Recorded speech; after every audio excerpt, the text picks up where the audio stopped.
Hello everyone, welcome to the first lecture of the video lecture series on basic computer programming hosted by Coding Chip. Myself Chetan Kamani, lecturer Government Polytechnic Jamnagar. This basic computer programming course is introduced in the Gujarat Technological University for the first year diploma computer engineering students.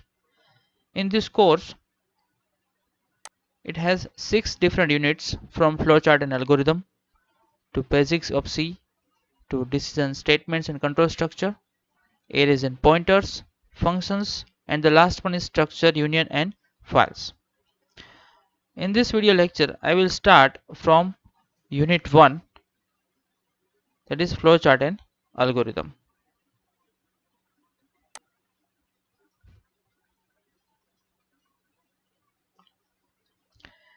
In this video lecture, the topics to be covered are definition of algorithm, basic real-time example of algorithm, control structure of an algorithm with examples, then characteristics of an algorithm.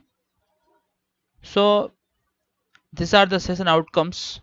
By attending this session, you will be able to define algorithm. You will be able to list out various characteristics of an algorithm, and you will be able to design basic algorithm using different control structure. So before we start or before we discuss the actual definition of algorithm, let us try to understand or try to capture uh, with the some real-time examples. So there is a problem that you want to buy a grocery from the market. You have already done this so many times in your life so far. So think about this. If you want to buy grocery from the market, then what will you do? You take money and bags, then you go to the you make list out of the different things you want to buy from the store. Then you go to the store, then you give list to the shopkeeper, then he or she will give you the grocery and you will pay the money and take grocery to the home, right? uh, but this thing these are the different steps you will perform to buy grocery from the market. So algorithm is nothing but the sequence of steps to algorithm is nothing but the sequence of steps that you have to perform to solve or to buy grocery from the market. Let's discuss this one by one. As I told you, you will have to take you require money and bags, then you go to the shop, then you buy the grocery, pay the bills, then you take grocery back to the home. That's all.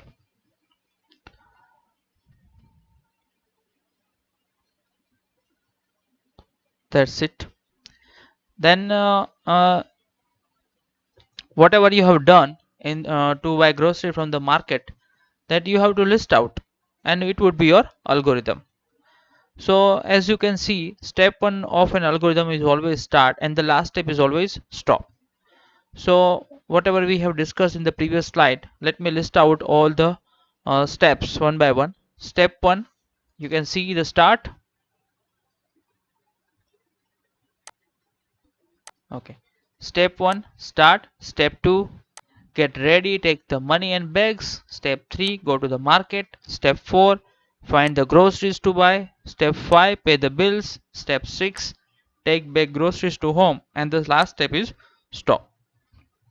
So you can see these are the steps you are going to perform one by one in sequence. This is nothing but an algorithm. Now you have some idea about the algorithms. Don't worry. Let's take some another example. Suppose you want to buy a smartphone from Amazon website. Then what will you do? Obviously, you go to the buy. In this case, you have to consider you are going to buy smartphone from Amazon website, not from the application, right? So obviously, what will you do? You will go to the Amazon website, then you have to log in, and if you do not have login ID and user ID and password, then you will register, then find the search the smartphone from the search bar, add to the cart, then add shipping as well as billing address, then pay the money, right? different type of steps you will perform in sequence to buy a smart from the Amazon website. If you list out all those steps in sequence, it would be your algorithm. It's easy, right? So let's start. Here I have written some of the steps to solve this problem to buy smartphone from Amazon website. Step 1, start. Step 2, open website www.amazon.in. Step 3, login. If you are not registered user, then you sign up first. Step 4, search smartphone in the search bar. Step 5, select smartphone that you want to purchase. Step 6, click on buy now button. Step 7, enter your shipping as well as billing address. Step 8, select payment methods. Here I have specifically written, if COD then no need to pay, otherwise to payment. Then the last step is stop. Okay, so these are the steps you will have to perform to buy a smartphone from Amazon website. The collection, these are the steps, is nothing but an algorithm to solve the given problem. Now you are able to define an algorithm like this. An algorithm is nothing but a step-by-step solution to any problem, right? So let's see the algorithm. As I told you, an algorithm is the step-by-step solution of any problem. That means the step-by-step solution of any problem is known as algorithm. It is very easy, right? By considering those two examples. Now, there are various control structure of an algorithm. There are three different control structures of an algorithm: sequence, selection, and looping. I will discuss examples of one for each. One for sequence, one for selection, one for looping. In this lecture, I will take example to explain the concept of sequence, selection and looping. I will not take more examples on this. In the subsequent lecture, I will take. Okay. And I will solve more problems. Don't worry about that. So let's start from the sequence. Okay. Let's see. This is the one problem. Let's read the problem. You will have to write an algorithm to read two numbers and find their sum. Okay, in the previous two I have not specified the inputs, but don't forget to specify the inputs while writing an algorithm. That means what algorithm will take as an input, what algorithm will take as an output. Okay, look at the problem statement. Here you have to write an algorithm to read two numbers and find their sum. So what will you require? You will require two different numbers. That means that would be your input. So in this case, number A and number B are our inputs, and output would be the summation of the addition of number A and number B. You can see the output sum of number A and number B. So what step will uh, we will have to take to solve this problem? First is always first start. Second, we have to take number A. Third, we have to take number B. Then fourth, we have to calculate sum is equal to A plus B. Then we will have to display sum, or either I can say print sum, and sixth step would be stop. So these are the steps we will have to perform to solve this problem. Let's see the algorithm. You can see the first step is start, second step is read number A, third step read number B, and fourth step calculate sum of A and B and store it in sum. You can also write like this: sum is equal to A plus B. Then fifth step, print sum, or you can write display sum. Imagine that you are going to display this value on the monitor. That's why I have written display sum. Then the last step is stop. You can see thus the execution of the steps: step 1, then step 2, then step 3, then step 4, then step 5, then step 6. No, not a single step skipped in this execution. That means it goes from up to down in sequence. That's why this control structure is known as sequence. You can see the description of control structure. Statements are placed one after another, one after the other, and the execution takes place starting from up to down. You can see in the example, right? Step 1, step 2, step 3, step 4, step 5, step 6. From the execution of step 1 to step 6, no steps have skipped. Okay, that's why it is known as sequence. Now we are going to discuss another control structure of an algorithm, that is selection. Okay, and let's see an example. It would be very easy to understand this control structure with an example, right? So look at the problem statement. Write an algorithm to read the number and find out whether the given number is even or odd. First of all, you have some idea about the even or odd. You can see one is odd and second is even. This one number is odd, second number is even. But you must have idea how to find the number is even or odd. For that, what you have to do, you have to divide. Suppose I have a 15 number, I have to divide by 2. If I get remainder 0, then the number is odd. If I get remainder 1, then the number is, sorry, if I get remainder 0, the number is even, and if I get remainder 1, then the number is odd. So if I divide 15 by 2, 2 sevens are 14, 15 minus 14, 1. I am getting here remainder 1, that's why 15 is odd number. Okay, check for the 2 8s are 16. I am getting remainder 0, that means 16 is even number, right?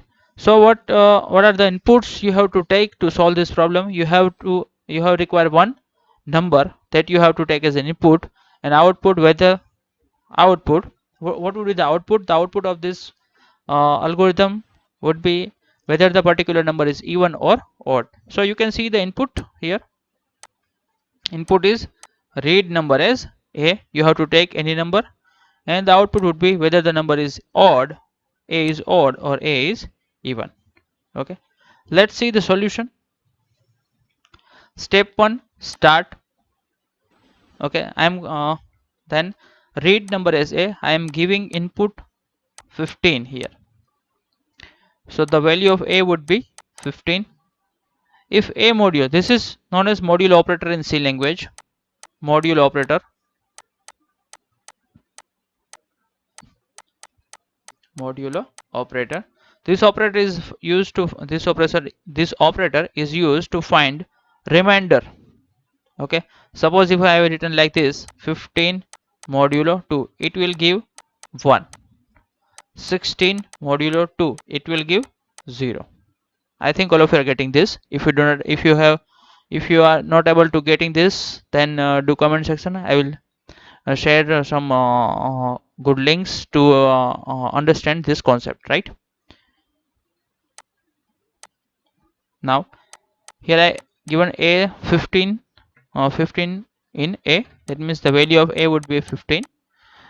If the a modulo 2, that means what is the value of a? 15. 15 modulo 2, which is not equal to 0. If it is equal to 0, then number would be definitely even. If it is not equal to 0, then number would be odd.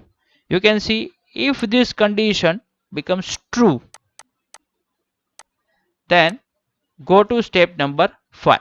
The step number 5 would be a is even number, but in our case this condition is false.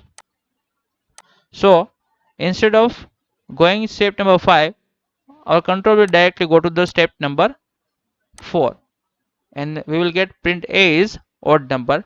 Then go to step number 6. Okay, in this case step 5 is skipped. Why? Because we have to select either step 4 or step 5 based on the result of this condition. That's why this control structure is known as selection. I hope you are getting this. So let's see the description of selection. So there is a condition, and according to a condition, a decision of either true or false is achieved. In our case, what was the condition? A modulo 2 equal to 0.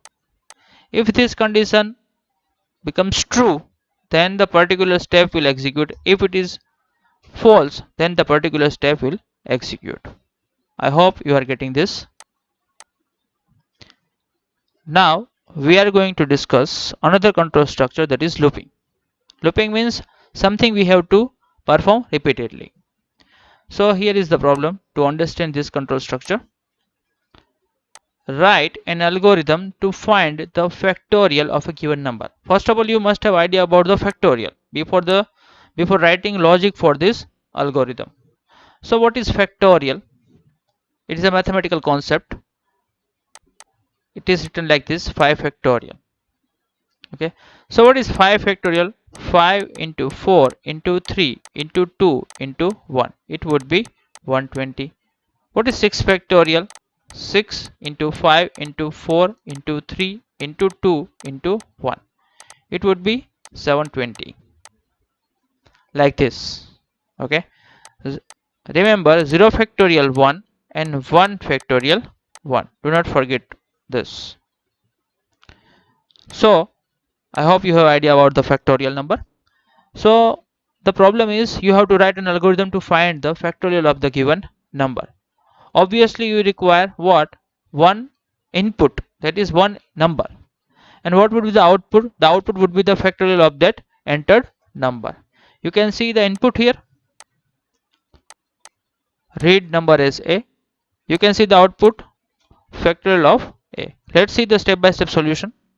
But let me explain this before going to the step-by-step.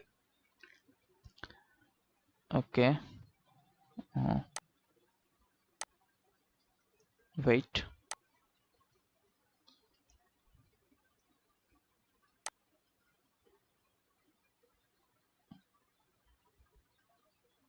Okay, black screen. Okay, to prepare or to write solution for this factorial problem, you must have an idea about the logic that you have to write, right? So what logic we will have to use to solve this problem? Suppose we have number A and I have entered 5. You have to take one variable fact1, right? Then you have to perform like this: fact is equal to fact into A. What is the value of fact? It is 1. What is the value of A? 5. 1 into 5, 5. Now the value of fact is 5, and you will have to decrement A is equal to A minus 1, which is 5 minus 1, 4. You will have to perform this two step repeatedly unless and until the value of A would be less than 1. Now check here. The value of fact is 5, the value of A is 4, which is not less than 1. Again you have to perform this: fact is equal to fact into A. The value of fact is 5. What is the value of A? 4. 5 into 4, 20. Again you will have to decrease. A is equal to A minus 1. 4 minus 1, which is 3. Now again you can see the value of which is not less than 1. Again you have to perform the same step: fact is equal to fact into A. What is the value of fact right now? It is 20. What is the value of A? It is 3. It would be 60. You will have to decrement A by 1. A is equal to A minus 1. 3 minus 1, which is equal to 2. Okay, which is also not less than 1. Again you have to perform the same step: fact is equal to fact into A. What is the value of fact? It is 60. What is the value of A? 2. It would be 120. A is equal to A minus 1. What is the value of A? 1. 1 minus, sorry, 2. 1, which is less than 1. The condition becomes false. So then you have to stop. The answer would be 120. You have to design this in this algorithm. That means we are here, what we are doing, we are repeatedly performing some steps, right? So let's see. You can see the solution of this problem. Step 1, start. Step 2, as I told you, you have to read number as A and you have to take one variable fact. is equal to 1. If a is equal to 0, a is 0 or 1, I have already explained 0 factorial 1, 1 factorial 1. If input is 0, you do not need to calculate anything. If input is 1, in this case also you do not need to calculate anything. Okay. If a is 0 or 1, then go to step 7. What is step 7? Print fact. What is the value of fact? 1. The output would be 1. If it is not 0 or not 1, then you have to perform multiplication. Do multiplication of fact and a, then store the result into fact. So what is that? Fact is equal to a into fact. Then you have to decrement a by 1 as we have already done in the previous slide. Okay. And if it is not, if a is greater than 1, then go to step 4. You will have to perform this again, same. Then check condition. Then step 4. If it is not greater than 1, then go to step 7, print fact and stop. So in this case, 4, 5 and 6 steps are in looping until and unless this condition becomes false. So this control structure is known as looping. I hope you are getting this.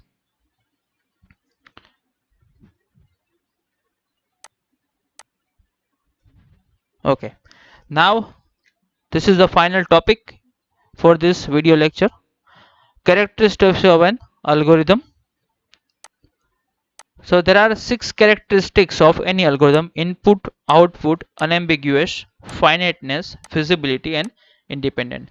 So what are those characteristics? Input means any algorithm takes 0 or 0 or more inputs. 0 or more inputs. That means an algorithm can take or cannot take input. Any algorithm produce one or more output. That means at least one output. Unambiguous. No steps in the algorithm contains two meaning. That means no step, no ambiguous step should be there in the algorithm. Then finiteness. Finiteness means algorithm must stop after performing some number of steps.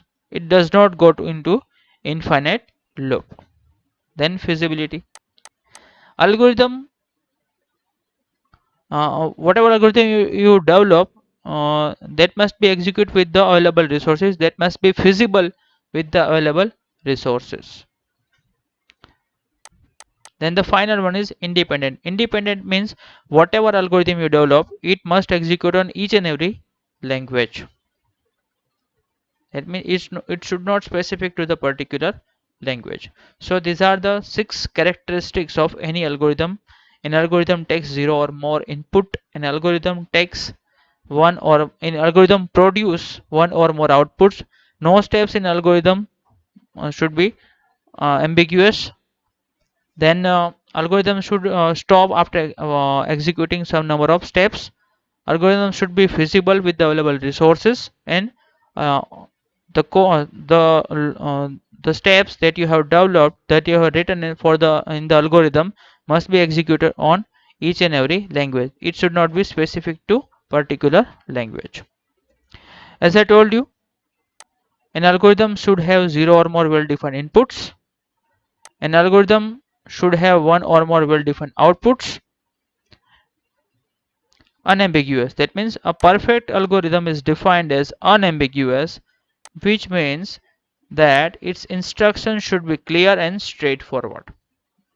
That means no statement in the algorithm generate different meanings. Finiteness. An algorithm must terminate after a finite number of steps. Algorithm should be feasible with the available resources. Then independent. An algorithm should have step-by-step directions which should be independent of any programming code. As I already told you, it should not be specific to the particular programming language. So these are the reference websites from where I have copied or when I have taken a reference the content. Thank you. Thank you for watching this video. If you have any doubts or suggestions, kindly share it in the comment below. And yeah, don't forget to subscribe this channel and hit the bell icon to get latest video notification. Thank you.